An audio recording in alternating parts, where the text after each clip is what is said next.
You're listening to the Archaeology Podcast Network.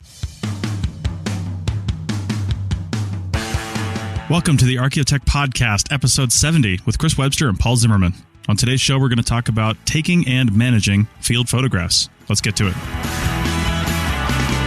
All right, welcome to the show, everyone. Welcome, Paul. How's it going? I'm pretty good. Happy New Year. Yeah, Happy New Year to you, too. This is the first one we're recording after the after New Year into 2018, while the Northeast is in its winter blast. We almost didn't get this one off because Paul's internet was out for a little while, but we're taking this window of opportunity. Most of the year already without internet at home. Okay, well, that's a good thing about using this new format that we're using is I've been hearing in our pre-show a little bit of dropout and stuff, but a good thing for the listeners, it's recording locally, so you guys don't have to deal with that. This technology at work right there. But what we're going to talk about today is photographs, and we've actually had people on before. Michael Ashley from Codify has been on a few times, probably well over a year ago at this point, to talk about field photography. He had his own kind of slant on it, on what he was talking about. And really, I think, if I'm not mistaken, he was talking about photogrammetry and photography within the context of you doing it for photogrammetry. So, which is a completely different thing. But what we're going to talk about today is just photographs in general, taking photographs, what kind of photographs, some things you need to think about. And we're going to get into that. And later on in the show, we'll talk about taking photographs with tablets, smartphones, all those kinds of things. But let's set the stage right now and talk about what photographs are we talking about. When I first think of that, I'm a CRM archaeologist. My first thought is site overviews, features, and artifacts. That's what I think about. Paul, what do you think about when you think about taking photographs for archaeology? Yeah, I definitely think of those things, but I think of two broad categories. I think of ones for documentation, which I think is what you're talking about with those three categories. Mm-hmm. And I also think of ones that I broadly call publicity. The kind of photograph that you take, if you're going to show something on a slideshow at a talk, or that if you've got a website for your project, for example, you might have on the website, not all the technical detail-y kinds of pictures, but the things that you think are nice. They illustrate something about the objects that you're finding, something about the site that you're working at, or the environs of the site. So documentation on the one side, publicity on the other side. And then we can slice and dice these as to what kind of photograph, what kind of objects, all the way down. But for me, that's those two broad categories. And one thing I'd like people to think about as we're going through this, you might be an old hat at this. You might have been taking, hundreds of thousands of photographs at this point of archaeological sites. Have been doing this for a long time. But one thing we need to think about is sometimes when we're taking photographs for documentation, like I mentioned, that could be the last photograph that's ever taken of that thing, because a lot of times out here in the West, we don't collect artifacts. If it's not an excavation and we're just doing a pedestrian survey, we find something, we record a site. We don't collect any of that typically, unless it's something incredibly unique. We can contact the BLM. They'll give us a small permit to just collect that one thing. But generally your permit that allows you to work it says no collect. And so we take photographs, we do drawings, we do whatever we have to do. If it turns out later on that thing you took a photo of is something you want in the site report, and not just on the site record, that is the publicity photo. So keeping that in mind when you take that field photo for documentation, that who knows what this could be used for, and it could be the last photo ever of that object in the history of the world, because bulldozers could come in and destroy it at any point in time after you're done with it. Then that makes it so even if you know what you're doing, please listen to this podcast, because maybe you'll learn a few things. Maybe you won't. Who knows? But just keep in mind how important the photography is on the site, because it's our best means of documentation. Also, yeah, go ahead. No, you finish. Sorry. Well, I just want to throw in one more thing, because photographs, because they're cheap and easy these days, well, I wouldn't say easy, but they're definitely cheap. We can take thousands of them, literally thousands of them on a site, rather than dealing with film like we used to have to.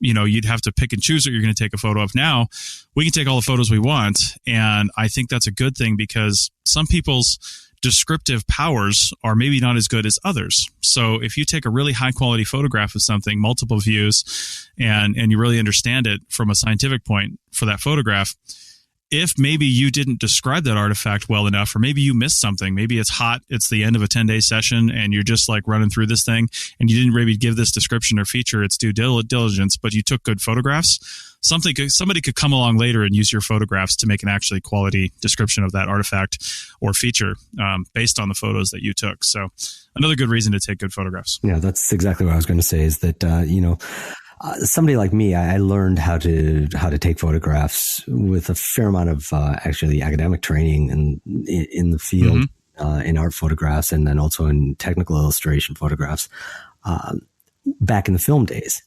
And in the film days, each photograph had a cost associated with it. It wasn't just a matter of setting up and taking a picture. It was a matter of knowing that you had a limited number of photographs that you could take. And nowadays that's basically out the window. With digital photography, you can take multiple pictures. You can play with the lighting. You can do whatever you need to within time constraints, but it's no longer a monetary constraint the way that it used to be. So there's really very little reason not anymore to take lots and lots of photographs. Yeah, the one thing which we'll get into, I think, later on when we talk about tablets and things, is companies are still pretty crazy about documenting like your photograph log. So if you take 75 photos of one thing, they're going to want 75 photos listed on the log because they're still thinking from a film standpoint. I mean, I've taken photos back before we were even using tablets when I was working for other companies with a point and shoot. And maybe you take one where you accidentally took one and you didn't notice that the little shitty lens cap thing didn't open all the way, or something happened and you want to retake it. Well, you've got to write deleted on the photo log for that image number. And I'm sure companies are still doing this. I'm not really honestly completely plugged into that anymore because I've been working for myself for the last 5 years, and I certainly don't do that. I'm not concerned with it. I'm not concerned with the minutia of photos. I want to know which photos you took, and I'll create those on the log. I don't care if there's gaps in the numbering sequence. Nobody cares anymore. We rename the files anyway. So, let's just keep that in mind. If you're currently writing down every single photo that was snapped through that camera, we need to figure out a better way to do this, because you're limiting the number of photos that your people are going to take because of the work it takes to actually take one photo. The work involved, where just writing that whole thing down. Where really they should just be free to snap at will. And that requires a good app and a tablet and things like that. But they should be required to just snap at will, free to do that, so you can get the best shot without worrying about, well, if I take 10 photos, it's going to take me 10 minutes to write all this stuff up, versus if I take, one photo, then I can leave right now. And that's what people think. Honestly, they're looking at workflow. So, well, not wanting to sidetrack this because we want to talk about metadata a little later in this episode. But one of the big reasons why we take meticulous photo logs back in the film days was so that we knew exactly what the parameters were of the camera, what kind of film we were using, what lens we were using, what shutter speed, what aperture, and so on. And that data, as well now as GPS data too, are all captured in these digital photographs in the metadata. And so some of what we used to have to spend all that time, logging by hand, is already automatically done for you just by the fact of taking the photograph. So yeah, you might still need to keep some sort of running list, but the kind of detail that you have to keep on that running list should be quite a bit less than what you used to have to do. Mm-hmm. Yeah, for sure. Yeah, if you've got a good workflow in a system, then it should be okay. All right. Well, we're going to talk about some of the more, like Paul said, the details of photographs, probably in the second segment would be my guess. But let's talk about just taking the photographs right now. Paul, you've had some pretty extensive training early in your career about taking photographs. What are some pointers you can give us on actually taking a good photograph, and on the assumption that that's the last photo that will ever be taken of that object? One shot, and that's all you get. All right. Well, for me, as we were discussing beforehand, before we started recording here, was that for me, the biggest thing about photography, and this is regardless of whether it's art photographs or technical illustration, for me, the most important thing to understand is composition. There are a lot of different elements that can go into a composition, but I think that a well-composed shot can make a photograph useful, and a poorly composed shot will make it just garbage. I think getting comfortable with the equipment and getting comfortable with a few rules of thumb that we really need to know as photographers to help us with composition can be all the difference it makes between having useful documentation or useful publicity photos. I mean, because it applies to both, and having useless ones. And so, like anything, like learning to ride a bike, learning to drive a car, it becomes second nature. So some of these things might be a little tricky, a little technical initially, but as soon as you learn to see them, it just become second nature. You just do them automatically. So let's just run into a few of these different rules of composition that I think are important to consider. The first one, and this isn't in the order that we wrote them down, but this I think is the very first one to deal with, is lighting.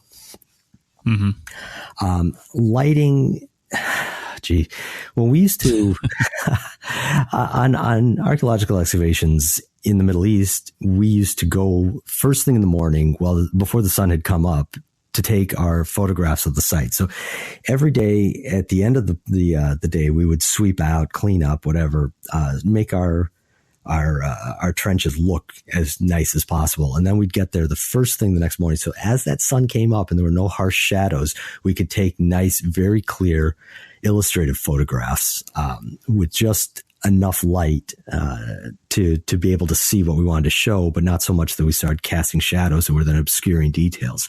Those would be different, in fact, than publicity photos, which, the publicity photos almost always would benefit from being taken at the golden hour, just before the sun sets. It depends on, whether you're north facing, south facing, east or west, depends on the environmental conditions and so on. But we had different parameters that we'd need for the lighting. And this is sites and objects and sites and features, things that aren't going to move, things that you have to go out into the field. Now, if you're doing CRM and you've got a couple hours before you're moving on, you probably can't control the light in the same way. But depending on what you have, you can bring reflectors to try to fill in some shadows. They Mylar reflectors that fold up into small little packets. You bring that out, have somebody hold it up and cast a little extra light into a shadow to make a slightly more pleasing, slightly more visible photograph. And likewise, though this is a little more difficult because you need more people, and it only works over, you can't do an entire site with this, but sometimes we've even brought out sheets in order to diffuse the light a little bit so that we could have better lit photographs of features or things that we haven't removed from the ground. When it comes to object photography, lighting becomes absolutely critical, especially if you're doing, again, I work in ancient Near Eastern archaeology. And so if we have things that are inscribed, if you have a cuneiform tablet, for example, the lighting on that becomes absolutely the most important thing. Are you going to be able to read those characters or you're not? And it depends if you've got a straight on light or a raking light. And again, you have to experiment. You have to know your equipment. You have to know your environment. You have to know the kinds of objects that you're taking pictures of. But it becomes more or less second nature. And now that with the digital photography, it becomes experimental in a way that it wasn't with the film photography. The film photography, you try something, and then a few days later, you've got the developed photo and you realize, oh, heck, that didn't work. But now, you have a little more license to get a little creative and to try to get the best lighting on that object as possible. Other things to think about. You put down an interesting one that I hadn't even thought of, but I think I always think of. You said edges. Do you want to describe what you mean about that? I just mean, there's a lot of times when it's kind of in these days. You look at Instagram and people have their feet in a photo, like their toes or something. I don't know what the hell the deal is with that. Apparently, I'm not plugged into that scene, but that's not good. It might be good for your social media influencer status on Instagram, but it's not good for site photography. So, and it's really just making sure that the focus of the image is what you want it to be. If you've got a thing coming in from the side, that's really not part of the image. It's just distracting, whether it's a person or another part of a feature or, something. Or one thing that happens a lot, especially here in the West, we use pin flags a lot, these little wire pin flags. And I've taken photos kind of up close photos of a feature and then been conscious of the fact after I took the photo, because I wasn't paying attention, of course. But then I look at the photo and then take another one. When I see like the edge of a pin flag just kind of blowing in, I'll make sure it's either all the way in or all the way out, something like that, if it's going to be in the photo. And then, of course, feet, shadows, your finger. That little, you really got to sometimes look in these sunny days. Look on whatever screen you're looking at. If you're using even a digital SLR camera, you've got a tiny screen that you're looking at. If you're using a tablet, it's a little easier, but the screen's not quite as bright. So you got to shade yourself and look at that, look at the edges, make sure it looks decent. Because if somebody ends up having to crop out something in the edges, then you're losing data on your photo, if they're cropping that to be the size, because they're going to crop that and then blow it up to whatever size it needs to be for the site record. And that's how they're going to do it. So that's what I mean by edges. Just make sure the edges of your photo, get back to Paul's point about composition, make sure your edges are clean and that everything you intend to be in there is in there. And then one other thing in that, which kind of comes into, I guess not really rule of thirds, but which Paul will talk about, but it's things like power lines and linear items in your photo. I kind of like those to be straight if they're supposed to be straight. You know what I mean? It kind of distracts from the photo if you've got some line coming in that's coming in at a wacky angle. You don't want to straighten that up and make everything else a wacky angle, but if you can, eliminate it, with your composition, because it just takes away from the rest of the photo and makes the whole thing look weird, especially if you are doing like a site overview with with the landscape in the background. Just kind of watch that, because it distracts from the science. That's what you're trying to do, is document the science, and it distracts from that when there's something else to look at and focus on. I think that notion of distraction is really important here, because the hardest skill, I think, in learning good composition isn't knowing any particular rule, but it's learning how to see the overall composition. And so little things like straight lines that aren't straight, the bit of a pin flag that's sticking in off the edge, the photographer's shadow, which I've seen a million times, take right out. They become the most important thing. If you're looking at the photograph, you're not the taker of the photograph. You're somebody else that's looking at. You can't focus then on what the intended object is, because whatever little thing is it's like a hair in the projector lens. You can't not see it. It distracts terribly from what the point that's trying to be made in the photograph. So the skill is to learn how to see what the finished photograph is going to look like. And what I mean is that, our brains are magnificent at focusing in on things. So if you look across at your room and you focus on an object across the room, on a book in the bookshelf, whatever, it doesn't matter. Everything else kind of fades away. You don't really see the rest of it. You see what you're looking at. And as a photographer, you'll do the same. You'll look through the viewfinder, you'll look at the screen, and you'll see the object that is the subject of the photograph, and only that, and not notice all the things that are creeping in around the edges, not notice all the things that are compositionally wrong or distracting. And then once that photograph is frozen and relayed to somebody else, the viewer, they don't see it in the same way. They see the entirety of the thing, and those little bits that stick in around the edges, those will become so distracting that the point of the photograph gets lost. So it's a matter of learning that kind of skill, that what's this going to look like in the end. And once you learn that, again, that becomes really important. This doesn't apply just to digital photography. This is film photography. This is video photography. It's any kind of photography, but it becomes really important. And so that's why I'm saying composition over and above everything else. Now, you'd mentioned rule of thirds. Rule of thirds is, I'm going to explain it for people who don't know. Basically, if you were to take a rectangle and you divide it into a 3x3 grid, so 9 boxes total of equal size across the rectangle. Doesn't matter the proportions of the rectangle. Your eye will naturally get drawn to the upper left third, the upper right third, the lower left third, the lower right third. So if you're taking a photograph of people, you probably want to have the main person's face in, say, the upper right intersection. Mm-hmm. And compositionally, that does something to our brains. You zoom in on it, it becomes much more pleasing than having that person centered in the photograph. Don't know why in particular. I'm sure there's research on this, but it becomes it's a very simple little trick to make a photograph more interesting. Again, I don't know that it really applies to the documentation photographs, though it could, but it absolutely applies to anything that you're going to use for publicity. So if you have, a site overview of your crew working in a trench that you're going to use as an illustration in a talk, you might want to compose it so that all those people or whoever the most interesting person is in the scene is at one of those intersections, the the top right third, the lower right third, the top left third, lower left third. Mm-hmm. Again, just to make for a more pleasing photograph. It's a simple little crutch. And there are millions of ways that you should break it too, once you really learn about composition. But a simple little crutch in order to make a more aesthetically pleasing photograph that you can then tell your story with very, very succinctly. And, right. And that telling the story, again, that gets back to why we're taking these photographs. You're trying to tell maybe not a story in every photograph, but you're really trying to highlight a certain point, a certain feature, a certain object, something about the feature, something about the object. You're trying to make a quick statement in one image. And that's a good tool to use, in order to be able to do so. Okay.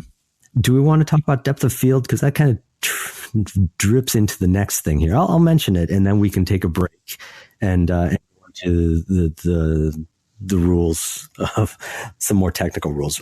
Depth of field is another thing to look at. Now, depth of field is almost impossible to control in point and shoots or with a cell phone or a tablet camera. But if you have a DSLR, you can control it. And what depth of field is how much of the image is in focus. And this gets again to how our brains work. So if you have, and you've seen this on the Apple ads for their iPhones, right, where the portrait mode, right, where it takes a picture and then uses a secondary lens to kind of blur the background just a little bit. And so the person in the middle of the photo is crystal clear and everything else is just a little bit blurred. That's not how the camera saw it. The camera saw it all in more or less the same focus. But you as a human being want to focus on the subject of the photo. You want the person in focus and the other stuff is background. So with a DSLR, you can actually force the depth of field. That is how much of the photograph is going to be in crisp focus and how much is going to not be in crisp focus in order to focus the attention of the viewer on that particular object. And so that's a good way of avoiding certain distractions and telling the story. That's a much more complicated process, but it's a critically important element of composition. Yeah, indeed. And those are such good. If all anybody took were those rules of taking a photograph, if all anybody took that from this podcast, then we'd have much better side photographs out there. So, but we're going to get deeper into the weeds when we get back from this break. In the meantime, listen to this message about our member program and help support this show and the podcast by becoming a member today. Thanks. This network is supported by our listeners. You can become a supporting member by going to arcpodnet.com/members and signing up. As a supporting member, you have access to high-quality downloads of each show and a discount at our future online store and access to show hosts on a members-only Slack team. For professional members, we'll have training shows and other special content offered throughout the year. Once again, go to arcpodnet.com/members to support the network and get some great extras and swag in the process. That's arcpodnet.com/members. Okay, welcome back to the Archaeotech Podcast, episode 70, and we're talking about photographs in the field. And we've talked a lot about composition in the end of the last segment and how to take photos, but there's a little bit more that you can do internally on the camera to help overcome some of those environmental factors that you're experiencing. So, Paul, why don't you tell us about that? All right. So this really applies to DSLRs. It applied exactly the same way in film SLRs. It depends on the model of point and shoot or the software that you're using on your tablet or your phone to take photographs, whether or not you have access to these things. But it's a triangle in photography. It's shutter speed, aperture, and ISO. So shutter speed, you should be pretty familiar with. It's how quickly that shutter activates. Does it take 1/50th of a second to take the picture? Does it take 1/250th of a second to take that picture? Does it take 5 seconds to take that picture? And that's going to affect how much light's let in, what happens to the objects that are moving, or the camera if it's not on a tripod. If it moves, it affects blur. Aperture is, again, going to the DSLRs. You have it's the hole that lets light through in the lens, right? It's the bigger the aperture, the more light comes through. The smaller the aperture, the less light comes through. That's related directly to shutter speed. And you can imagine that if you wanted to take a picture at a certain speed, you'd have to open up the aperture to a certain size.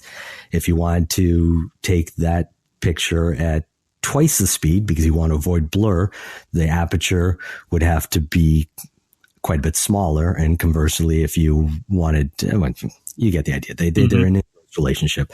ISO is the film speed. Now, we're not really talking about film because we're talking about digital, but the numbering system and the concept is the same. And so back in the film days, you would load up a camera with film of a particular speed. It used to be called ASA, then became ISO somewhere around, 25, 30 years ago.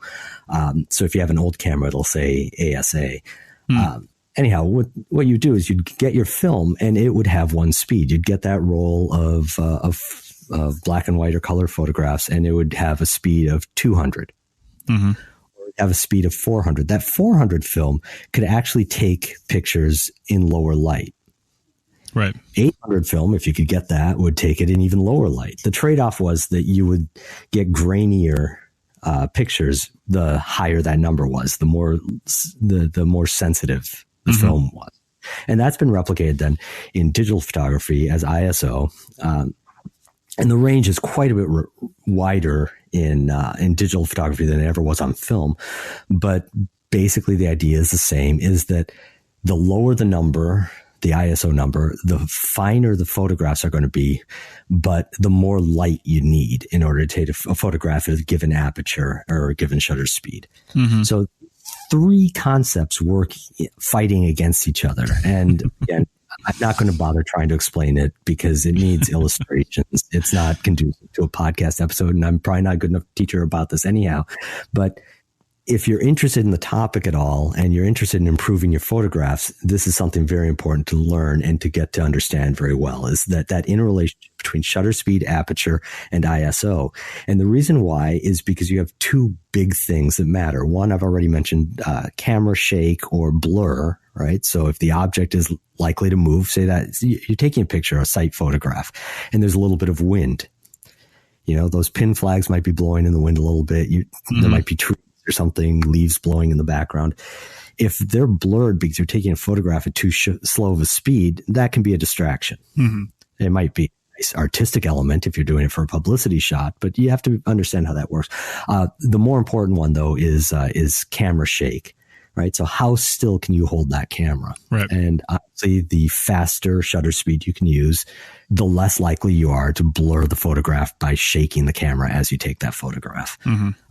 Aperture then becomes important because aperture affects the depth of field, which I've already mentioned. That's how much of the photograph is going to be in focus.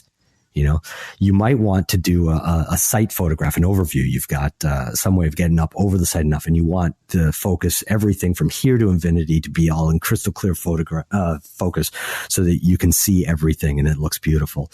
Or you might want to have a very narrow depth of field just so you can zoom the viewer's eye in on that one feature on the site that is what you're discussing in that particular, or trying to illustrate in that particular photograph. And then ISO becomes underlying how you can affect that, knowing that you have trade-offs between the quality of the photograph with lower ISOs that degrades as you go to higher ISOs. Yeah.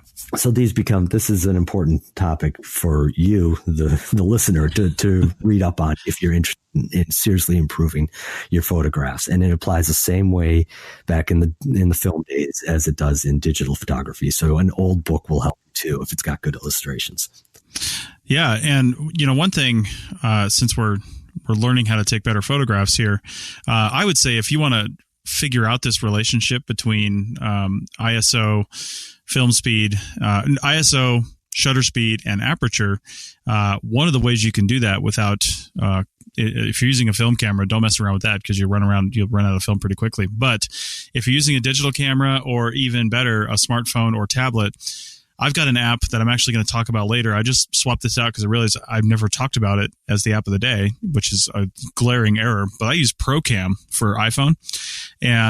But all the phones out there, all this different platforms for tablets and smartphones, they all have their own really awesome photography apps. It's one of the best things that these things do.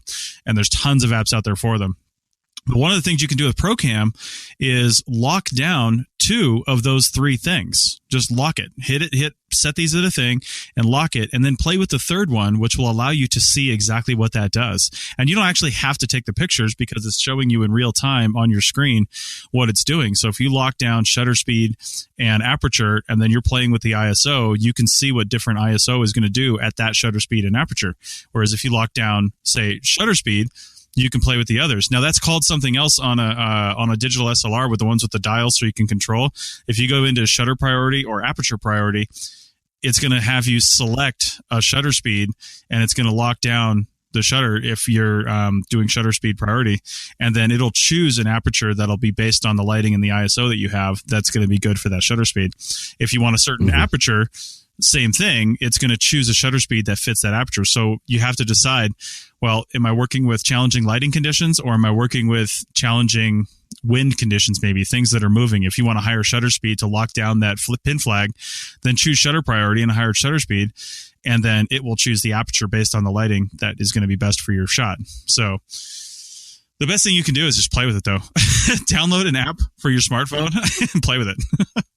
You can play with it in a way that you couldn't in the film days. Like I said before, you'd get film of a particular speed, and that's what you had for that 24 shots or whatever the film roll was that you bought. Right. They'd all be that same ISO, and chances are you're bringing however many rolls of film into the field with you, and you might have 2 or 3 different ISOs, but you'd be locked in at those.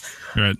For the duration of the project. And with the digital camera, it's as simple as pressing a button, flipping a little rolling dial a little bit, and choosing a different ISO. So you can really get experimental. Yeah. Like you said, you have these other kind of half modes. You don't have to do everything in fully automatic or fully manual, where you can modify all 3 of them independently. Mm-hmm. You can lock down one and play with the other 2. Right. Okay, well, this brings us down, when we're talking about quality, this brings us down to zooming, which is a huge consideration. I don't know how many times I've heard when I was working for other companies, and I mean, this is just 5-6 years ago when I was working for a company, and we had these relatively crappy, like $150 point and shoot cameras, those kinds with the lens suck in, and then it has the lens cap that comes over automatically. I mean, we were literally using those for site photography. I don't even want to talk about that, but we were cautioned against things like zooming and stuff like that, because I think they didn't understand it. It's okay to use the zoom on your camera, but you have to understand what that zoom is doing, okay?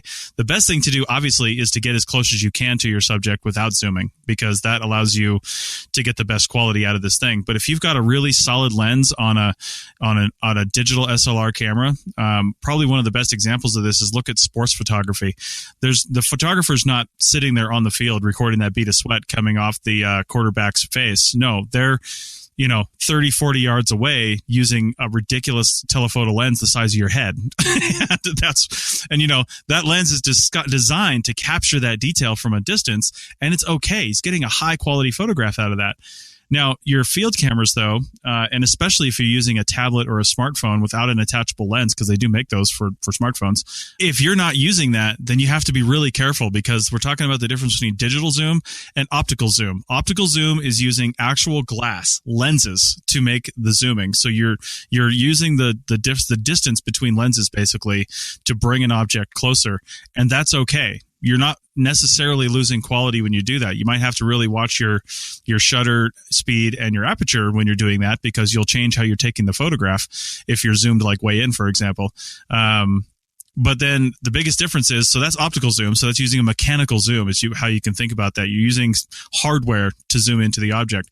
Digital zoom is removing information. No matter how you look at it, digital zoom is removing information. If you zoom into something, and it's software that's doing that zooming in, and on most of your phones, and in fact, if you're running an iPhone or any iPad, anytime you pinch or you spread your fingers apart actually and zoom in, that's a digital zoom, and it's removing information from the photograph because you're taking pixels of a certain size and you're not squishing them all together. You're just removing ones and making the other ones bigger, basically. And it's using software to bring that image closer to you. So you're actually losing information. I was mentioning to Paul at the beginning of the show, because I have experience with it, if you're actually using iPhone and you're on the 7 Plus or higher, the 7 Plus or the 8 Plus or the 10, there's a 2x optical zoom now. So you can actually go into 2x, and that's an optical zoom because there's two lenses on there. It uses the other lens for that. So you're using two different lenses to get that zoom effect everywhere from between 1 and 2. And that's okay. You're not losing information when you do that. But if you go beyond that, you're losing information.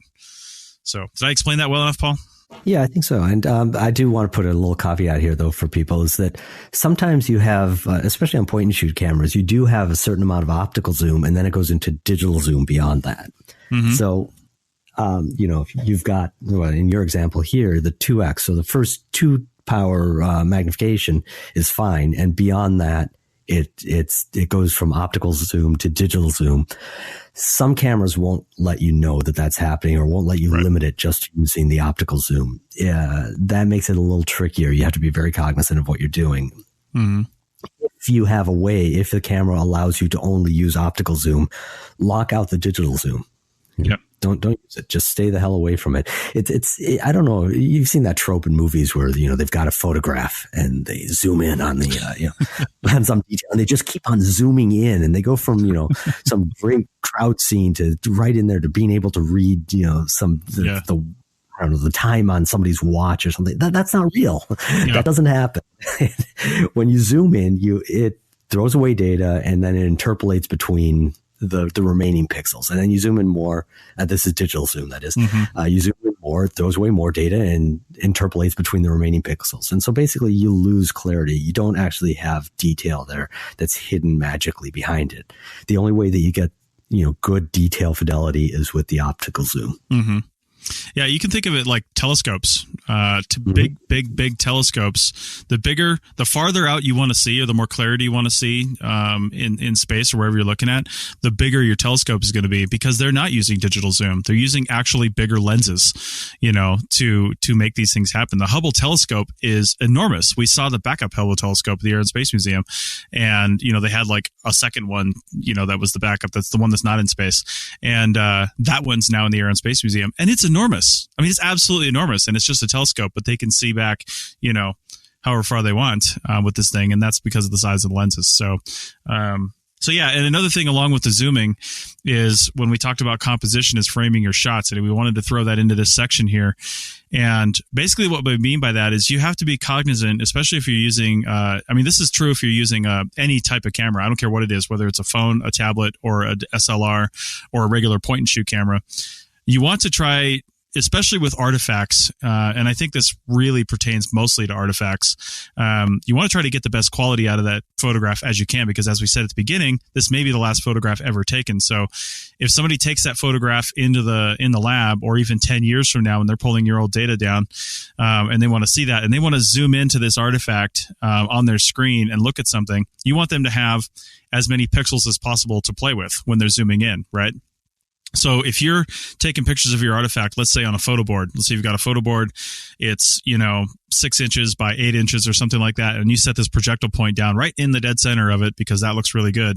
And then you frame the photo board in your picture, and now your projectile point is sitting centered on your photograph, and it's, you've got the rest of it is filled up with photo board. Well, if that were a 12 megapixel photo, you've only got actually a fraction of that 12 megapixel, like maybe 3 or 4 megapixels that's taking up your actual artifact. And when you zoom in on that, you won't have as much clarity or fidelity in the image if you had taken it with the artifact actually taking up more of the screen. So if you fill the screen with the artifact, make it take up as much space as possible. This is where I get really irritated when people always take things in landscape, because that's how it goes in the site record, and that they orient their artifact top down. So they orient their artifact in portrait, and they take the picture in landscape, and you got all this space on either side, and they're more concerned with how it looks in the site record versus utility later on.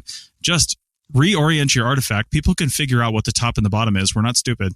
And then take your artifact picture. You can still take it in landscape, but fill it up. And to do that, like we said, just get closer if you can. If you have to zoom in and you have the ability to do it optically, then go ahead. But the best thing you want to do is get closer, but then be aware of your shadows. And this goes back to composition. It all builds on each other. Yeah, absolutely. That get closer is actually one of the first rules of composition that you can give a beginning photographer, is just get closer. And that gets back to, again, our perception. You as a photographer see the subject of the photograph and ignore all the rest of it. But once it's a photograph, anybody else looking at it sees the entirety of it. Right. So you have to learn what it will look like at the end. And that means almost always get closer, Right. Make your subject bigger. Right. So as we're nearing the end of this segment, we've got a few more things we want to talk about, but there's some things I want to make sure we get to. And one of those things is metadata. And we've talked about already, just in passing, things that we can take photographs with. We've mentioned digital SLR cameras, even film cameras, if you can still find the film, tablets and smartphones and things like that. One of the most important things to understand when you're looking at a photograph later on, if you want to, in science, we let me back up a little bit. In science, we try to make everything reproducible, right? That's one of the hallmarks of science is reproducibility. So while we can't reproduce the photograph of an artifact that's no longer exists, whether it was bulldozed or whatever, we can still understand the conditions under which that photograph were taken, so we can understand more about what we're looking at. And that's one of the reasons why on our photo logs, we write down typically the type of camera. If it's a lens camera, we write down the type of lens. Is it digital? Is it film? What's the film speed? We write down all that information on the photo log. Well, as we make the shift to digital photos and digital photo logs, people may not know what information is associated with that. You might know that you're taking it on an iPad or an iPhone, but you might not know anything else about it unless you're using an app like Procam where you can actually see the numbers. Well, that's where we come into metadata. And that's where you have to be really careful, because some applications, and I'll say this because I think Michael Ashley mentioned this when we talked about Codify. One of the big downsides of FileMaker, and I don't know if they've changed this or fixed this yet, but since Codify was built on FileMaker, when you took a photograph actually in Codify, like if you had a photograph container and you took a photograph using the photograph software in Codify, which is basically FileMaker, it actually stripped almost all the metadata off of that photo when it stored the photograph. And we'll talk about what metadata is in a second. So he actually had a workflow where we were actually using Procam, and we'd take a photograph with Procam and then import that into FileMaker, because it would import the metadata with the photo. And the metadata is, and I'll have Paul talk about metadata, but that's basically everything about the photo. So, Paul, why don't you elaborate on metadata a little bit? Yeah, so we mentioned metadata in an earlier episode. For photographs, it's called EXIF, E-X-I-F. Yeah. And basically it's fields that don't exist in the photograph itself, but they're attached to the photograph. I mean, it's part of the file. You're not going to lose it unless you deliberately strip it out. And they can retain any kind of a wide variety of information. We've mentioned already, camera type, lens type, aperture, shutter speed, ISO, probably what the white balance is, GPS coordinates, definitely, any of millions of different things. It's very open-ended. There are a few very standard ones, but then there are any of a number of different kinds that could just be added in there arbitrarily. And so again, this is a lot of the stuff that we used to log by hand when we do film photographs and have to keep a photo log. It's taken care of for you automatically. Using it, you generally have to have a specialized reader to extract it. Now, specialized doesn't mean all that special. I mean, if you are using the Photos app on Mac OS, you just get info on it and you'll see all the metadata right there. Some of it will be reformatted into nice, pretty ways, and others will just be left as strings of text for you. It'll enhance in certain ways, like trying to map it on or plot it on a map for you if it's got GPS data. But there's this very open and very useful sort of ancillary information about the photograph that we now collect automatically all the time with digital photographs. Yeah. Yeah, absolutely. And that's where we're rounding this thing out, is really digital photos, because that's more likely what people are taking. So with the concept of photographs and metadata and what's stored in that photograph, you have to be conscious of where you're using those photographs. And that's one of the last things we'll talk about here is understanding where you're putting those photographs. So if you're taking photographs with your smartphone or you're taking photographs with your tablet and you're using an application that records a lot of the metadata from, things like Paul said, the type of camera and lens and all that stuff, the aperture setting, shutter speed, all that stuff stored in the photograph, they're also, if you're taking it with a smart device, it's more than likely recording latitude and longitude as well, and in various formats. But it's recording all that location information as well. So if you take some of the photographs that you took online or took out in the field and you put those on your company website or something like that as like promo photographs, you got to make sure you use one of those, a program that will strip that metadata from there, because somebody else can just download that photograph and then know exactly where it is. And if it's a confidential site or something, you don't want anybody to know about, then you have to make sure you strip the metadata. So that's important to know. Important to keep in mind where you're putting those photos. Also, if you're storing your photos on any sort of public server or anything like that, even though you may have not kept a photo log with those photos, you have to understand that there is metadata attached to those. And if somebody has access to that photo, then they can have access to possibly its location and all kinds of other information that you may not want them to have access to. So be conscious of that as well. We're pretty much out of time here. Paul, anything else we need to just slam into the last part of the segment? Yeah, there's one last thing that I want to do. I discussed photography, digital photography, film photography, the transition when I was doing my dissertation research. And so I wrote up a little bit about where I saw the future of digital photography. And it was clear at the time that it was going to be the future. The film was going to mostly be a niche from there on. The one thing that I said at the time, though, that I didn't see any solution for was Polaroids, because we used to take Polaroid cameras in the field as well. So we take little photographs of whatever we thought was interesting, and then with a Sharpie annotate directly on the photograph, on the Polaroid, and stick that in the day book, stick that in the field book. And I didn't see any good solution for that. And I just bring this up because, apparently I'm not a very good futurist, because I didn't see tablets coming along, and I didn't see this very obvious use that we now have. So we were talking about the documentation photographs and the publicity photographs, the things that want to live on, or we want to live on more in posterity. But there's also this kind of note-taking photograph, and we haven't really touched on that. And with the tablets now, we have this ability to take a little picture of something that we want to ask somebody else about later, take a picture of something as it's being excavated, for example, and take a picture of something that we're not even sure what it is, Yeah. Is this an artifact? Does this look work? Or is this natural? And then, annotate it just right there. And that's something that we can now do on tablets. Gee, I wish I would have seen that coming, but that to me is a whole nother aspect of photography, that we can play with now as archaeologists. I think is really exciting.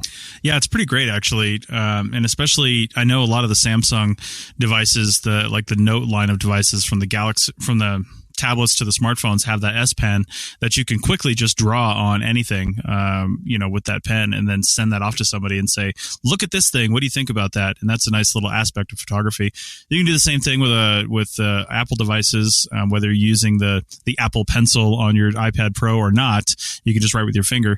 Samsung really makes it easy to do that, though, with that pen that's inside those Note devices. And man, I used one years ago. I used a Samsung Galaxy tablet, and it was pretty phenomenal. I mean, it didn't matter what app it was; it would work in some way or another on that, and you could manipulate photographs and do all kinds of different things. So that was pretty cool.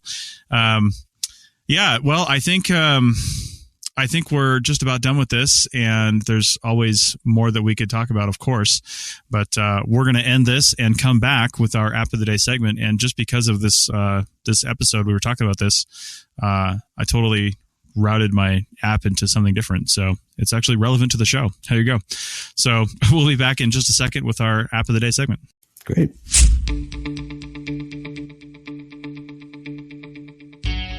Hey, podcast listeners. Do you find yourself wondering what the latest tablet or smartphone could do for your business? Wonder what GPS to pair with your device? Just trying to figure out how to go digital in the field without breaking the bank and or making a bad investment? Or did you find a technology company to work with but just aren't sure the questions you need to ask during the initial conversation? Well, you're not alone.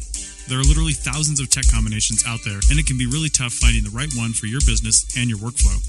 My name is Chris Webster, and I've been working in CRM since 2005, and I've been a tech enthusiast my entire life. I spend my time trying to figure out how to make archaeology more efficient both technologically and financially. No one is going to give you a big pile of money to do whatever you want with, so you have to make the most of what you have. The right gear can mean the difference between zero margins on that next project and an employee benefits package. That's That's where DigTech Concierge comes in. Let us be your technology guru. Whether you have just a few questions or want us on retainer 24 hours a day, 365 days a year, we're here to help. With years of experience, tens of thousands of acres of survey done completely digitally, and many, many people trained, DigTech is your tech BFF, just waiting to guide you through this process now and through the inevitable changes to come. Should you hold on to those tablets or upgrade? What about the new operating system? Will it crash your apps, or can you go ahead and do it? We know the answers and can guide you to a profitable year.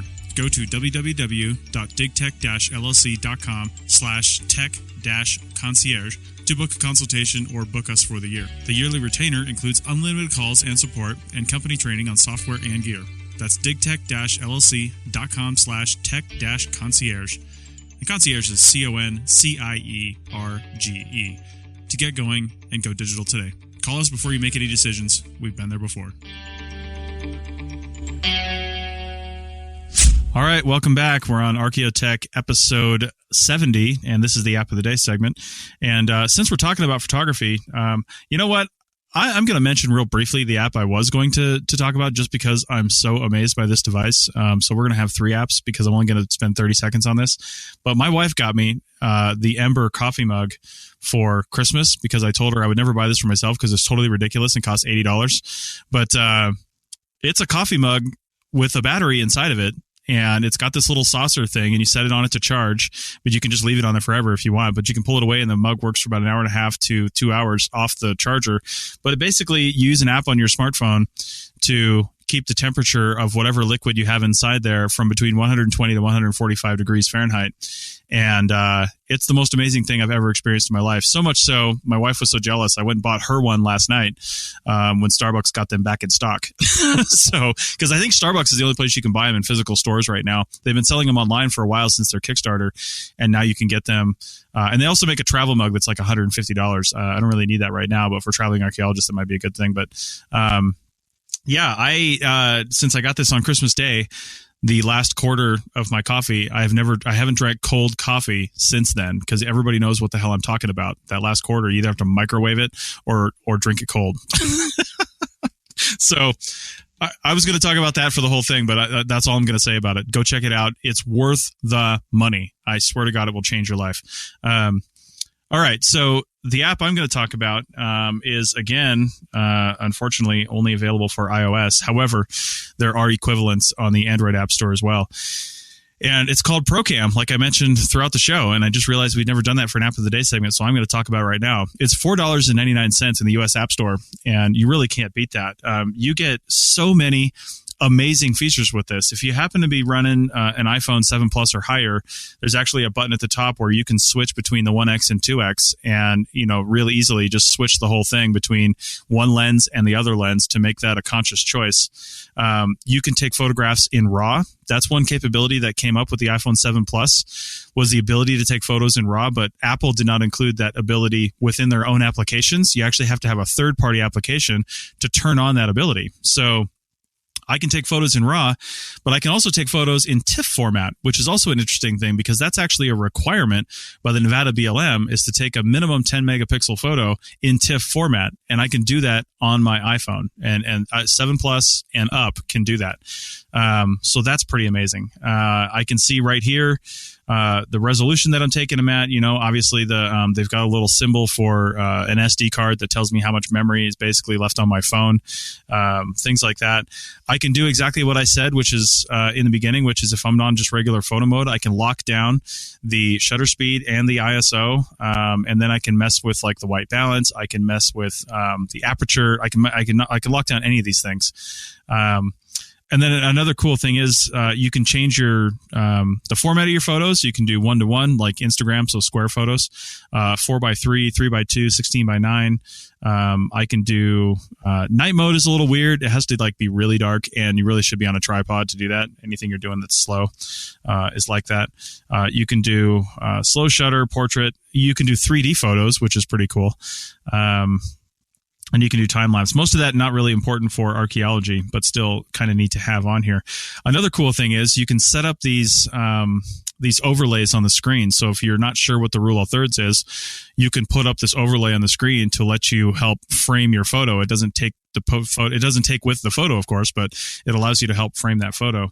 And then, of course, it's got video capabilities as well, and all of the same high functionality that you have with your photos from a just still photograph standpoint. You also have that on the video side, and on the video side, you've got audio metering and just a lot of really cool features within ProCam for that video. If you happen to have an Apple Watch, you can also set up your ProCam you can set up the photo or video on here, set it up on a tripod, and then using your Apple Watch, you can actually see what's being displayed on your phone through your Apple Watch and then take the photo. So if you're trying to set up like a family shot or even a team shot or something like that, you can actually frame the shot without running back and setting a timer and doing all these things. You can just take it right on your watch as you're standing there. So it's pretty cool.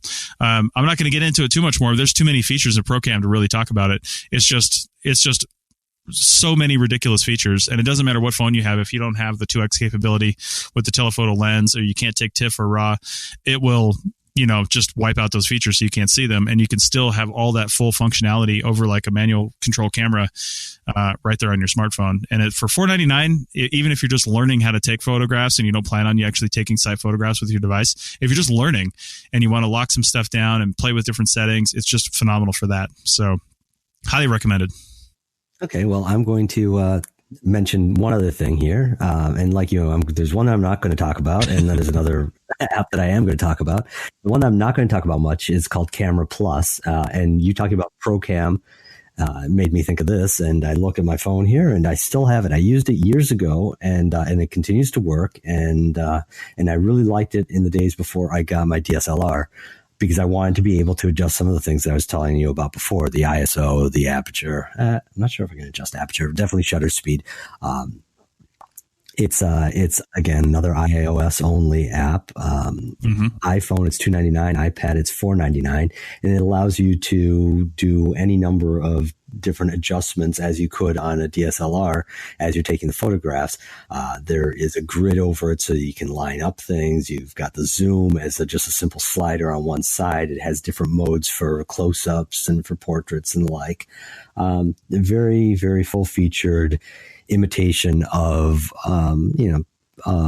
good point and shoot or low end DSLR. Again, I'm not going to discuss it much because I haven't used it in years since I've gotten myself a real DSLR, but it at the time was very interesting to me, and I used it quite a bit for a while. Now, the one that I am going to talk about has absolutely no use for archaeologists in general, unless, like me, you're an archaeologist that likes skiing. Well, this is another lifestyle sort of app. It's called Trace Snow, and I think that the company Trace has a number of different apps that do similar sorts of things for different outdoor activities. It's available both on the App Store and on Google Play. It's free with in-app purchases, and basically what it is, I've used it for a number of years now, not in very much depth, but every time I go skiing, I pop this app open and start logging my ski sessions, and it then overlays each run that I take onto the photograph, from like Google Maps, I suppose, of the ski area. And so I can see each and every run. It logs, the top speed of any particular run, the overall vertical drop that I've taken over however many runs I've taken, an estimate of the number of calories I've expended, the number of jumps, the aggregated hang time of my jumps, the overall distance I've skied in a day. So it's a lot of fun. At the end, it wants you to post this to Facebook, to add a photograph to it. I don't do Facebook, and I very rarely added photographs to them, but it does allow me to look through run by run and see what I did. So, I was thinking of this the other day because, fortunately we have winter, a real winter this year here in the Northeast. So I've gone skiing 3 times in the last week, and I turn this on every time, and I can look there and I can go through run by run. It gives me a little track of the run that I've taken and tells me or shows by basically a green to red heat map where the slower and the faster parts of that run were. Mm-hmm. My experience has been very accurate. I mean, I zoom in and I can see, if I'm bombing a run, it's a straight line down. If I'm doing nice curvy shushes down the slope, it reflects that there. So it's I think it's fairly accurate. And it's fun because a few years ago with some of my ski buddies, I said, I'm going to have to try this. I'm going to have to do my age in miles per hour every year. And they thought that was brilliant because they really wanted to see me go splat at 68 miles an hour. So I haven't actually bested my age in the last 2 years, but the year before that I did. Getting harder and harder. So, it gets harder and harder, but it's this ever increasing bar, and it's a lot of fun to challenge myself with it. So far, I've only done 45 miles an hour is my top speed. Right. I think at some point you're going to have a formula like age minus temperature or something like that. Then try to hit that bar. Yeah, well, the temperature is actually the interesting thing for me because, it might not be interesting to anybody else, but it's interesting to me because the problem for the last few years has been that we've had these strange winters that it'll get cold for a few days, they'll make some snow, then it'll get warm up to like into the 50s and melt. And so the runs in our area have been terrible. Mm-hmm. I mean, they've just been ice, and ice terrifies me. I'm on ice. And so that's why I haven't done very well in the last couple of years. This year we have some real snow. So I'm 48 this year, and I'm hoping to at least do 48 miles an hour. I'm only 3 miles an hour off of that. My son he's my main ski buddy, and he's been getting better every year. And 3 times in a row skiing, he improved markedly, like 13-year-olds will do, and has now taken to finding some good jumps. So maybe maybe I'll have some new records on the jumps. I haven't actually followed how many jumps I do and what my overall hang is, but it's fun. It's a toy in the way that I use it, and certainly the company wants to try to highlight the athletic aspects of it, and as well as the social networking aspect of it with the posting it up online. That doesn't interest me. If it's something that interests you, it's built right in, and Instagram, Facebook are just buttons right here at the top, and I can post photos from my run, and I could see how teenage me would be really into doing that. 48-year-old me just really wants to see if I can best my age and my speed. Is it smart enough to know, like, do you have to turn it on at the beginning and end of a run, or is it smart enough to know that you're going up a chairlift and it's not going to record that? Do you just leave it on the whole time? Just leave it on the whole time. It's smart enough. You can pause it for a while, so say I'm going into the lodge to have a meal, I can pause it and then resume it when I go back out. But that's not necessary. The only reason to do that really is for battery life. And battery life has actually been biting me. I mentioned a while back when we were talking about adverse conditions. I have an iPhone 6 still, and this thing is extremely sensitive to getting too cold. The battery just freezes on it, and then it goes dead. So I have to be sure I don't keep it in the outside easy to get to pocket, but on an inside difficult to get to pocket, which is why I'm happy that I don't have to turn it on and off every time I go onto the chairlift. Well, and that's a good thing to mention right at the end here, with the Apple battery fiasco that some of you may have heard of Apple throttling iPhones when they get to a certain battery life, and the battery's not working so well anymore. They added in one of the recent updates in the last 6 months, I think it was, an update to where the phone will actually slow itself down. And people think we're not going to get too much into that because we're right at the end of this thing, but people think it was Apple doing it to force you to buy another phone. But really they're doing it so when your 3-year-old phone hits 30% and you're still rocking your ski app out there, it doesn't just die. It actually shuts down other processes, makes it slower, so your phone can still go down to a low percentage, because your battery simply can't handle it anymore. Battery technology is not there, especially lithium-ion batteries, where at the last 10 or 15%, if it's not working very well, then it's not going to work very well. So Apple has made it so if you have one of those older phones, and I think it's back to the iPhone 6, you can actually go and get that replaced for, I think, $29, which is about half of what it normally costs. So if you have an older phone, go to the Apple Store and have them check it out and get a new battery. And I would recommend that for Paul as well.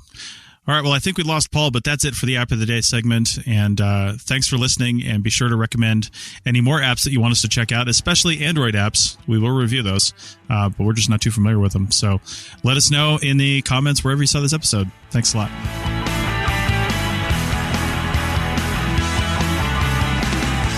Thanks for listening to the Archaeotech podcast. Links to items mentioned on the show are in the show notes at www.arcpodnet.com/archaeotech.